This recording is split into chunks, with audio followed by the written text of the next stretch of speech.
Jatend migao mar somo Julius Ogamba oyango ni ne gifwenyo kwan mar jopuonjre maromo 1,180 gi keth mar kuo mar penj. Kuom mano, kaluwore gi chike matayo piny pacho ka, jopuonjrego duto okawnegi okang' kendo duoko margi owit oko.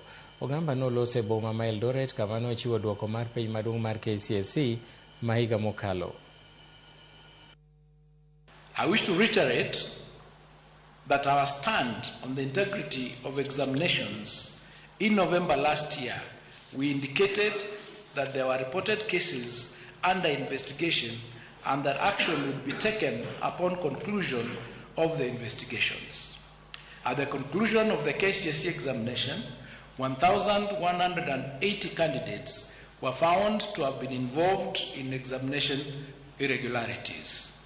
Consequently, and in line with the applicable law and regulations, their examination results have been cancelled. Kuom higa mar 2 moluwore, jopuonjre manyiri otimo maber e penj maduong' mar KCSE kipimo